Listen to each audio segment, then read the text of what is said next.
오늘은 저희가 요셉 그 5번째 시간 갖도록 하겠습니다. 요셉에 대해서 우리가 쭉 살펴봤는데 정말 특별한 인물입니다. 자, 이스라엘 백성들은 아버지가 이제 죽기 전에 반드시 자녀들에게 유언과 축복 기도를 해 줍니다. 우리가 이제 성경에서 볼 수 있는 내용들이죠. 근데 그 축복 기도를 받을 때에 또 아버지의 또 유언 또 예언을 아버지의 유언, 아버지의 축복을 넘어 하나님이 주시는 축복, 예언으로 받아들인다는 것입니다.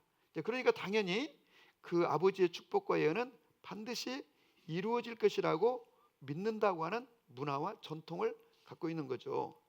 우리가 이제 에서와 야곱의 경우에 봐서도 서로 장자의 축복을 아버지께로부터 그 축복 기도를 받으려고 그야말로 목숨을 건 쟁투를 하는 것을 보고, 결국 야곱이 아버지에게 형의 축복을 가로채 가지고 장자의 축복을 누리는 장면도 우리가 볼 수가 있는 거죠. 하나님은 이 땅에 있는 아버지들에게 권위를 주셨습니다. 그런데 그 권위는 어떤 권위냐면 가정을 다스리는 권위, 특별히 자녀들을 다스리고 축복하는 권위를 주셨습니다. 하나님은 이미 인간에게 하나님의 형상대로 말의 권세를 주셨어요. 근데 아버지에게는 말의 권세와 또 자녀를 축복할 수 있는 권위를 주셨기 때문에 사실 아버지는 자녀들에게 부지런히 축복하고 애언하는 이런 삶이 필요한데, 도리어 우리는 이 사실을 알지 못하고 자녀들에게 상처되는 말, 또 마음 상하게 하는 말, 또 정말 고통치고 꾸짖는 말, 자녀를 위한다는 이름으로 또 강압하고 또 그리고 억압하고 이런 일들을 하게 되는데, 그래서 인생에 처음 만난 그 권위자인 아버지에게 많은 상처를 갖고 있는 이 땅에 자녀들이 있는 것을 우리가 볼 수가 있습니다. 그것은 권위를 잘못 사용한 것이죠. 여러분과 제가 지금부터라도 부지런히 자녀들에게, 또 자녀들이 장성했을지라도 축복의 말을 선포해주고 또 예언적 선언을 해주시기를 바랍니다. 하나님 인간에게 주신 선물 중에 가장 큰 선물이 이 축복권입니다. 아멘입니까? 예, 그리할 수 있길 바라요. 그런데 이 야곱은 죽으면서 12아들을 다 불러놓고 축복을 하는데, 그 중에 요셉에게 가장 많은 분량을 또 가장 강도 있게 축복하는 것을 보는데, 이것이 어찌 사람의 이 정으로만 되어진 일이겠어요?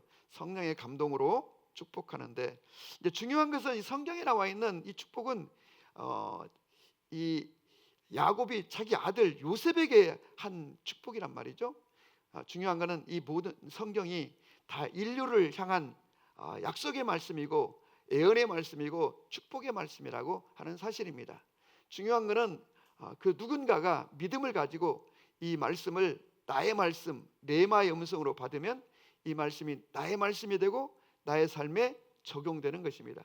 그래서 오늘 이 시간 여러분과 제가 이 야곱의 축복, 요셉을 향한 이 예언이 나의, 우리 가정의 축복과 예언의 말씀이 될 수 있기를 바랍니다. 아멘.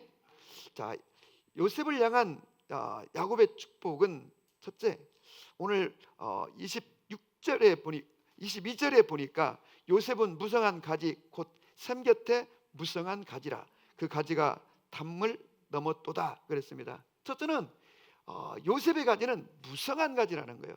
그런데 그 무성한 가지가 담장을 넘었는데, 담장을 넘을 수 있었던 것은 바로 그 나무가 샘가에 심겨졌기 때문이라는 겁니다.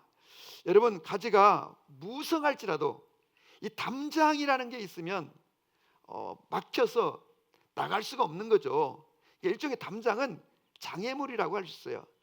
우리 각자의 인생들이 이런저런 장애물로 인해서 가다가 걸려 넘어지기도 하고 중단하기도 하고 이렇게 무너지고 넘어지고 주저앉는 경우를 많이 볼 수가 있는데, 요셉의 인생에도 정말 이 장애물이 참 많았습니다. 무엇보다도 그 뒤에 23절에 보면 뭐라고 나오냐면 활 쏘는 자가 그를 학대하며, 요셉을 학대하며 적개심을 가지고 그를 쏘았다는 거예요. 왜 쏠까요? 하나님이 그를 향하여 가지고 계시는 하나님의 유업, 또 그리고 애언, 하나님의 계획이 이루어지지 못하게 하려고 적개심을 가지고 그렇게 화를 쏘아댔다는 거죠. 그에게 첫 번째 날아온 화살은 형들로부터 오는 이 적개심의 화살, 이 질투의 화살, 이 화살로 인하여 이 요셉을 죽이려고까지 했다는 거예요. 그런데 이런 화살이 올지라도 이 요셉을 향한 이 축복이 뭐냐면 24절에 보니까, 그런데 그런 화살을 쏘아대지만 오히려 요셉의 활은 도리어 굳세게 되게 되는데, 그건 그의 팔은 힘이 있으니, 이것은 그 이유는 야곱의 그 하나님 전능자 이스라엘의 반석인 목자의 손을 힘입었기 때문이라는 거예요. 그러니까 하나님의 손이 요셉을 붙들어 주기 때문에 요셉이 오히려 그 화살 앞에 독화살을 맞고 불화살을 맞고 소멸되고 죽고 무너지는 것, 파괴되는 것이 아니라 도리어 요셉의 활이 더 강해지게 되는데, 힘이 있게 되는데, 그 이유는 여호와의 팔이 요셉의 팔을 붙들고 있기 때문이라는 거예요. 그런 은총이 여러분과 저에게 있기를 바랍니다.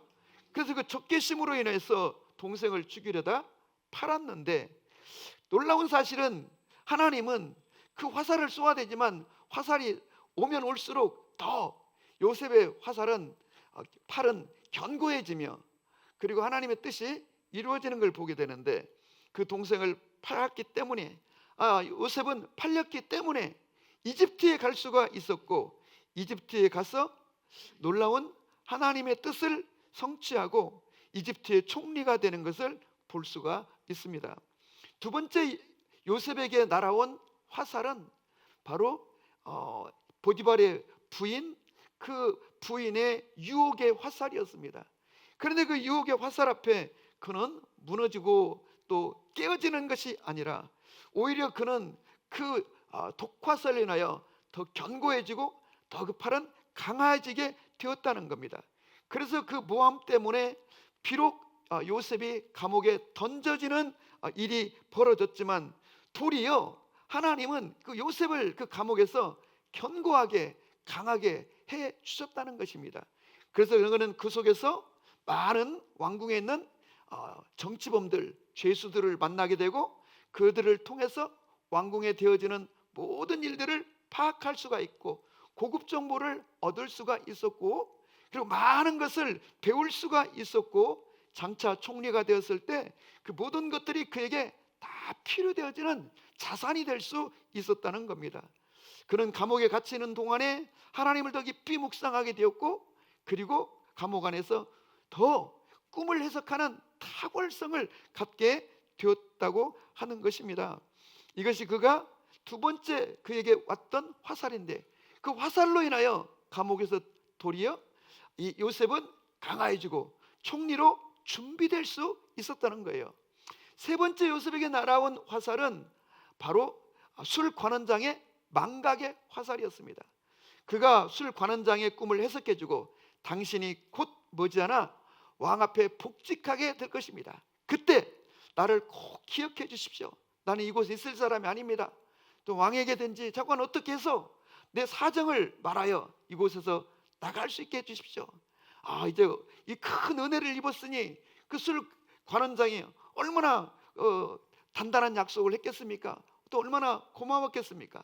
그러나 우리말에 화장실 들어갈 때 마음하고 나올 때 생각이 다르다고 하는 것처럼, 그는 성경에 이르기를 요셉을 잊었다고 했습니다. 그것도 모른 채 요셉은 계속 기대하고 또 기다리는데 소식은 오지 않습니다. 그는 완전히 요셉을 잊어버린 것입니다. 그런데 여러분, 요셉은 하루라도 빨리 이 감옥에서 나가기를 원하였고, 이 답답한 감옥에서 나가서 좀 새로운 삶을 준비하기를 원하였지만, 기도해도 기다려도 그 오지 않는 바로 여러분 이 망각의 화살, 이것으로 인해서 얼마나 인간에 대해서 신뢰를 잃어버리고 인간에 대해서 피해를 갖고 인간에 대해서 상처를 받았겠어요? 여러분, 왕의 술관원장이면 굉장한 직급의 사람인데 자기를 까마득하게 잊어버리고 면회 한 번도, 정말로 영치금 한 번도 넣어주지 않는 이 술관원장에 대해서 인간적인 너무도 섭섭함과 피해감을 가졌지만, 여러분, 만일 그때 요셉이 쑥 하고 나왔더라면 그날 이는 자유의 몸은 됐을지 모르지만 그날부터 그는 이력서 만들어 가지고 이곳저곳 쫓아다니면서 취직하려고 애를 썼을 거예요. 여러분, 전직 노예고 감옥에서 나온 요셉을 누가 특별한 기술이 있는 것도 아닌데 누가 그렇게 좋은 일자리를 주었겠습니까? 그러나 그는 그곳에서 도리어 2년의 시간을 더 보내고 그의 영성은 더 깊어지고 꿈을 해석하는 능력은 더 날카로워졌을 때가 딱 되니까 하나님께서 그를 그 감옥에서 내어주시고 왕의 꿈을 해석하여 그는 순식간에 왕의 총리가 되어 제국을 다스리는 제2인자가 될 수 있었던 것을 보게 됩니다. 이렇듯 활 쏘는 자는 학대와 적개심을 가지고 요셉을 죽이려고 했지만 하나님은 도리어 이런 화살을 맞고 이런 적개심 앞에 그를 더 굳세게 해주고 그의 팔을 더 힘있게 해 주었는데, 이는 전능자가 그를 붙들고 계셨기 때문이라는 거예요. 여러분과 저에게도 이런 은총이, 여러분의 가정과 자녀에도 이런 능력이 임할 수 있기를 주의 이름으로 축복합니다. 그는 무성한 가지가 되어 담을 넘어뜨다 그랬습니다. 여러분, 빼빼 말라비틀어진 가지가 아니라 무성한 가지. 이것은 무엇을 말합니까? 무성한 가지라고 하는 것은 영향력입니다. 더군다나 담장을 넘었다는 것은 영향력이 그렇게 확장되어 나갔다는 거예요. 이 담장이라는 건 뭐예요? 집집마다 담장이 있는데 경계가 있는데, 이 경계와 이 담장이라는 것은 한계를 말합니다. 여기까지가 우리 경계, 여기까지가 우리 재산. 그래서 여러분, 이 담장이라고 하는 것은 한계를 말하는데 한계를 벗어나는 삶을 살게 해주었다는 것이고, 이건 다른 말로 하면 영향력 있는 인생을 살게 하여 주었다는 것입니다. 얼마나 영향력 있고 얼마나 큰 복을 요셉에게 주셨는가. 여러분, 복하면 제일 우리가 성경에서 기억되는 사람이 누굴까요? 바로 아브라함일 거예요. 아브라함은 그야말로 복의 근원자라고, 근원이 될 거라고 얘기했거니와 그는 하나님께 큰 복을 받은 사람인데, 오늘 야곱은 그의 아들 요셉을 축복하면서 너의 복은 어떤 복인가? 네 조상의 복보다도 더 크리라. 아브라함의 복보다, 이삭의 복보다. 여러분, 이삭은 또 어떤 복을 받았나요? 그의 100배의 결실을 거두기도 하고 큰 복을 받았지만 그의 아버지 야곱보다도 더 큰, 시간이 가면 갈수록 대대로 점점 더 큰 복을 받게 되는데, 이런 복을 여러분과 여러분의 가정에 실제로 구체적으로 임할 수 있기를 바라고, 아멘 하신 분은 그대로 되었으면 좋겠고, 안 하신 분은 저도 인생을 조금 살아보니까 이런 결론이 나더라고요. 잘 들어보세요. 인생을 조금 살아보니까 적어도 그 집에 한 사람쯤은 복 받은 사람이 나타나야 되는 거예요. 영향력 있는 인생, 담장을 넘는 한계를 넘어서는 사람이 나타나야 되는 거예요. 우리가 열심히 일하고 수고하고 모으고 어쩌고 하지만은 그거 여러분 별거 아닌 거예요. 우리가 대기업을 한번 우리나라의 대기업들을 둘러보세요. 그냥 한 창업자가 그 회사가 이제 이렇게 큰 대기업이 되면 그 자녀들은 물론 큰 집, 작은 집, 조카, 사돈의 팔촌까지 다 기업에 막 여기저기 장으로 세우고 그 위치를 주고 여러분 그 삶이 번성케 하는 걸 보게 되는 거예요. 이걸 나쁘게만 보지 말고 어찌 보면 성경적인 거예요, 이게. 저는 여러분에도 그런 사람이 한 사람쯤 나올 수 있기를 바라고, 아멘 하신 분은 그대로 되었으면 좋겠고 여러분, 이거 굉장히 중요한 거예요. 우리는 우리의 노력과 힘으로만 살아가는 게 아니에요. 특별히 여러분의 자녀가 잘 되셔야 되는 거예요. 그래서 내가 수고하고 내가 준비한 거, 더군다나 연세 좀 드신 분도 계시는데 어느 세월에 또 무엇을 어떻게 하겠어요. 이제 다음 세대를 기대해야 되지. 근데 여러분의 다음 세대가 잘 번성해 가지고 오늘 요셉의 축복을 받으면 그 가정이 번성하는 거예요. 그리고 그가 다 책임져 주는 거예요. 요셉이 그랬어요. 요셉 한 사람 까닭에 그의 아버지뿐만 아니라 모든 형제들 그리고 조카들, 그 성경에 보니까 70명이 이집트로 이주해 가지고 좋은 땅을 다 불화받고 해서 번성의 삶을 누렸다는 거예요. 이게 바로 여러분 성경령이지. 근데 사실 교회도 그래야 되는 거예요. 교회도 막 담장을 넘고 한계를 넘는 그런 번성하는 분들이 여기저기서 나타나야 되는 거예요. 예, 아멘 하는 분은 그렇게 됐으면 좋겠어요. 저는. 예, 한 분만 나서야 되겠어요? 여러분이 나서면 더 좋은 거죠. 그래야 여러분 선교도 이루어지는 것이고 사역도 이루어지는 것이고 역사가 일어나는 것이죠. 아멘.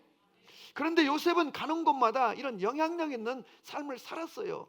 왜냐하면 하나님이 함께하기 때문에, 하나님이 그를 형통케 하여 주셨기 때문이에요. 그래서 이집트로 팔려갔지만, 비록 노예였지만 보디발의 집에 들어갈 때 요셉 까닭에 보디발의 집이 복을 받았고, 죄수였지만 죄수인 요셉 까닭에 감옥이 복을 받는데, 죄수들만 아니라 간수들까지도 복을 받게 되었고, 그가 여러분 이집트 왕궁에 들어갔을 때는 요셉 까닭에 이집트 왕궁이, 이집트 전역이, 여러분 이집트뿐만 아니라 지중해 연안에 있는 모든 나라와 북들이 복을 요셉 까닭에 누리게 되었다는 거예요.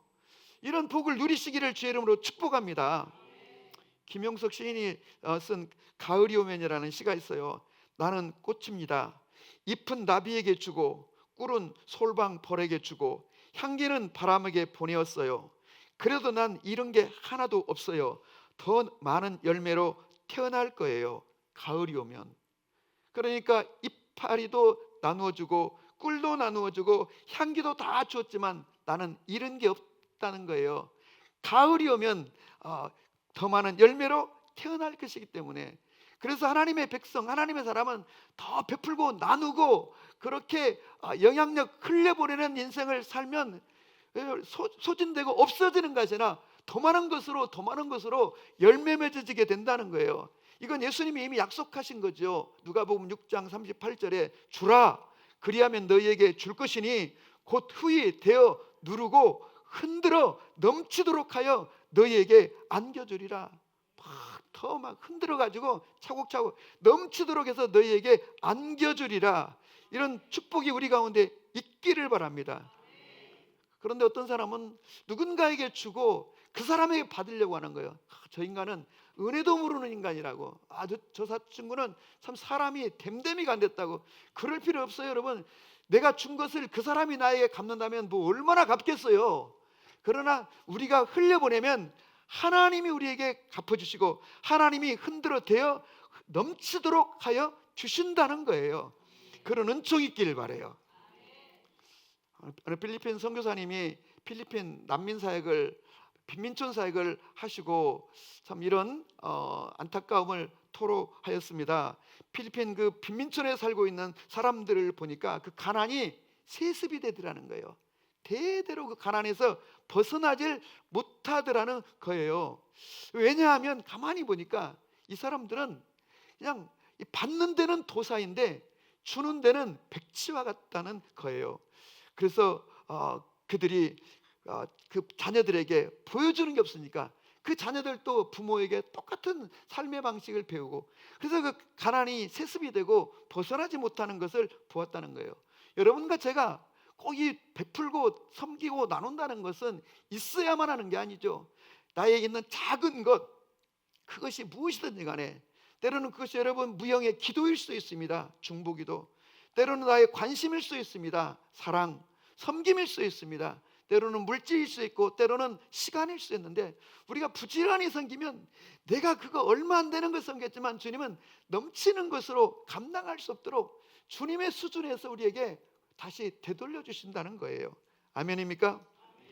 참 감사한 건 지난주에 우리가 이제 추수감사 주일을 보내면서 부산의 레디언트 처치 그 개척하는 교회를 섬기자고 했는데, 이제 항상 계획을 목표를 세워놓는데 정말 주님이 지난주 여러분들께서 정성을 모아줘서 그냥 두 배나 나와가지고 본래 목표했던 것보다 더 많이 보내드리고, 그래서 조금 여유가 있어서 7분의 5는 부산으로 보내고 7분의 2는 카프카스 조지아로 보내서 우리 장빌립 선교사님하고 또 인도 그 유학생 선교를 하고 있는 그 리니 자매하고 또 그다음에 그 현지인 아리프 사역자에게 또 세 분에게 좀 나누어 드리라고 이렇게 보냈더니 그 다음에 답장이 왔는데 막 너무 감사하다고 사도행전교회 성도님들에게 감사하다고 전해달라고 그랬으니까 여러분 복은 여러분들이 받으시길 바랍니다. 아멘. 예. 여러분 그 외국에서 그 외로운 땅에서 정말 누군가로 예상치 못했던 뜻하지 않은 작은 정성이 올 때 얼마나 그게 여러분 위로가 되고 격려가 되고 힘이 되겠어요. 그래서 우리 속에 막 계속 흘려보내고 베풀고 나누는 그런 삶이 될 때 주님이 교회와 우리 가정과 우리 각자의 삶에 넘치도록 허락하여 주실 줄로 믿습니다. 이 샘가에 심겨진 이 나무가 경계를 넘었다고 했는데 여러분 말씀드렸던 경계라고 하는 건 한계 밖으로 나간다는 거예요. 그래서 여러분의 가정에서 가정 밖으로 그리고 국내에서 해외로 우리 다우리는 언제 시합하는가? 오늘 갑니까? 예. 우리 다우리도 처음으로 이제 국제대회에 지금 출전한다고 그러잖아요.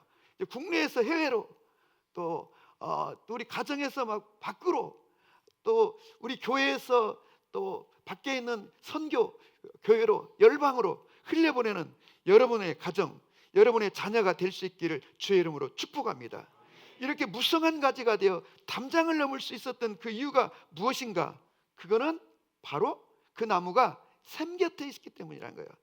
나무의 운명은 그 물과 관계가 되어 있는 것이죠. 아무리 종자가 좋아도 많이 맺히는 것이 아니라 여러분 샘 곁에 있어야 이렇게 많은 열매를 맺고 그 열매를 거둘 수가 있게 된다는 거예요. 성경에 나와 있는 샘, 물, 시냇가 이것들은 전부 다 하나님을 상징하는 거죠. 하나님은 샘의 근원이 된다고 하였어요. 이삭이 여러분 그의 100배의 결실을 거둘 수가 있었던 이유는 그가 파는 샘마다 샘 근원이 되어 우물이 터졌기 때문이라는 거예요. 그러므로 여러분 물이 없는 그 광야, 물이 없는 사막지대 그 중동에서 여러분 파는 곳마다 이 물이 샘 근원을 얻었다는 것은 요즘으로 해석하면은 투자하는 곳마다 하나님께서 그냥 펑펑 여러분 물이 쏟아지게 하여 샘 근원을 얻게 되었다는데 이런 은총과 이런 축복을 여러분들이 반드시 누리시기를 주의 이름으로 권합니다. 아멘. 여러분 생각해 보세요. 그 고대에 그 우물을 팠는데 얼마나 많은 노력과 또 인력, 장비가 비용이 들어갔겠어요.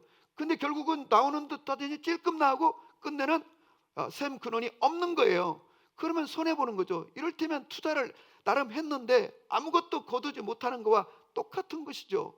그런데 큰 기대 안 하고 투자했는데 갑자기 상황이 바뀌면서 놀라운 이 샘 근원을 만나 번성의 역사가 일어나는데 지금 우리 대한민국이 지금 그런 것 같아요. 저는 여러분 대한민국의 미래를 굉장히 부정적으로 이렇게 바라보았습니다. 사실 왜냐하면 우리나라는 부존자원도 없고 우리나라 지금 국민들의 좀 분위기도 예전과 같지 않고 순수성을 잃어버렸고 그래서 참 걱정이 많았는데 지금 우리 대한민국을 보니까요 막 느닷없이 무슨 막 K컬처 뭐 해가지고 우리나라가 막 서로 상승작용을 일으키면서 이 기업과 이 문화와 그리고 또 우리 뭐 K컬처 같은 이런 여러 가지 구체적인 하나하나의 일들과 우리 국민성 뭐 이런 것들이 같이 어우러져 가지고 우리도 예상치 못한 그래서 요즘에 뭐 뉴스에서 보시는 것처럼 전 세계에서 여러분 반도체 기술과 이 선박 기술과 그리고 이제 이 생산력 이 공장이 가동되면 되는 이 생산력과 이 문화 뭐 이런 것들이 다 이게 이루어지는 나라가 전 세계에서 여러분 두 나라밖에 없대요. 그래서 두 나라가 어떤 나라인가 봤더니 중국하고 우리밖에 없다는 거예요. 그런데 이제 서방들이 중국을 그렇게 좋게 여기지 않기 때문에 결국은 지금 한국으로 글로벌 총수들이 막 몰려오고 또 국제사회에서 대한민국과 좀 친해보려고 애를 쓰고 하는 이런 것들이 사실 우리의 노력으로만 된 게 아니고 이게 오늘날 서로가 이렇게 상승 효과를 일으키면서 이 전 세계에 퍼져 있는 이 K 이 컬처, 또 K 뭐 구체적인 뭐 드라마, 또 뭐 이 코스메틱, 또 그리고 뭐 음악, 이런 것들이 이 많은 젊은이들에게 이렇게 각광을 받게 하고, 그러면서 이 브랜드, 이 기업들의 이 브랜드가 이 컬처와 같이 맞물리면서 홍보가 되고 하면서 이 대한민국의 국민성과 대한민국에 대한 어떤 열망, 그리고 대한민국을 좋아하는 감정. 그래서 요즘에 뭐 서울뿐만 아니라 전국에 막 이 외국의 여행객들이 넘쳐가지고 뭐 호텔들이 뭐 굉장히 뭐 호황을 이루기도 하고, 어제도 우리 집사님 몇 분이 저기 이 옛날에는 참 가난한 사람들이 살던 늘 문란이 나고 있는 망원시장에 갔더니 그냥 두 사람 중에 한 사람은 망원시장 거기에 한국 사람과 외국 사람들이 막 절반씩 있더라는 거예요. 그냥 가는 데마다 그냥 사람들, 특히 외국인들이 얼마나 많은지, 한국으로 오는 사람들이. 여러분, 이런 것들이 무엇 때문이겠어요? 정말로 샘의 근원을 만나고, 저는 여러분들의 가정이 샘 근원을 만날 수 있기를 바라고, 우리 하나님 여러분들의 가정에 샘 근원이 되어 주시기를 주님의 이름으로 축복합니다. 아멘. 그래서 시편 1편 기자는 누가 복이 있는 사람인가? 시냇가에 심은 나무가 철을 따라 열매를 맺으며 그 잎사귀가 마르지 않음 같으니 그가 하는 모든 일이 다 형통하리로다. 여러분, 이사야 1장 30절에 31절에 보면 너희 잎사귀는 마른 상수리 같을 것이요 물 없는 동산 같으리니, 여러분, 물 없는 동산, 바로 마른 상수리, 이것이 이스라엘 백성들이라는 거예요. 그런데 여러분, 물 근원을 만나면 넘치는 역사가 일어나게 된다는 거죠. 그래서 이사야 58장에서는 11절에 여호와가 너를 항상 인도하여 메마른 곳에서도, 흉년 중에도, 불경기 고난 중에도 내 영혼을 만족하게 하며 내 뼈를 견고하게 하리니 너는 물된 동산 같겠고 물이 끊어지지 아니하는 샘 같을 것이라. 저는 여러분 한 분 한 분이 늘 은혜의 자리, 정말로 물 있는 자리, 샘 근원에 가까이 있기를 바랍니다. 그래서 말씀의 자리, 그래서 여러분들이 새벽기도도 좀 열심히 하시고, 또 성령의 밤도 좀 열심히 나오시고, 또 그리고 말씀의 자리, 기도의 자리도 함께 하시고, 늘 여러분들이 이곳에 나와 또 주중에도 좀 기도하시는 그런 삶이 되시기를 주의 이름으로 권해요. 우두커니 앉아있으면 또 하나님이 복을 주시는 것도 아니거니와, 또 우리가 수고한다고 복이 오는 것도 아니고, 이것을 서로 마주쳐야 하나님께서 역사하시는 것을 기억하시기를 바랍니다. 세 번째는 대적으로부터 보호하시는 축복을 주시겠다는 거예요. 그래서 원수가 죽이려고 적개심을 가지고 계속 불화살을, 유혹의 화살을, 공격의 화살을 쏘아댔지만 그 화살이 오면 올수록 더 견고해지면 오히려 그 화살로 인하여 새로운 길을 하나님이 열어가시는, 또 올라온 하나님의 신비를 경험하게 될 것이라고 하는 것을 우리가 보게 됩니다. 아무리 원수마귀가 불화살을 쏘아댄다 해도 다윗이 고백했던 것처럼 내가 혹 사망의 음침한 골짜기로 다닐지라도 내가 해받음을 두려워하지 않는 것은 주의 지팡이와 막대기가 나를 보호하시기 때문이다.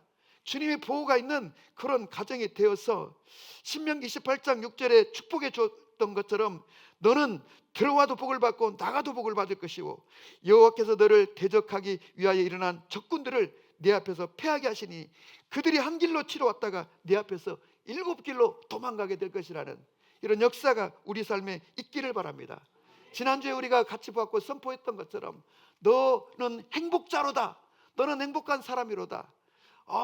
네가 하나님께서 너를 정말로 원수로부터 방패가 되어 막아주시고, 하나님이 너의 칼이 되어 주셔서 원수의 높은 것을 밟아버리도록 해 주시겠다고 하는 이 은총이 여러분과 저의 삶의 이 교육 가운데 넘칠 수 있기를 주의 이름으로 축복합니다.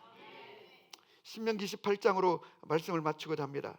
너는 내 하나님 여호와의 말씀을 삼가 듣고 네가 오늘 내게 명령하는 그 모든 명령을 지켜 행하면 내 하나님 여호와께서 너를 세계 모든 민족 위에 뛰어나게 하실 것이라. 하나님이 이 민족을 뛰어나게 하십니다.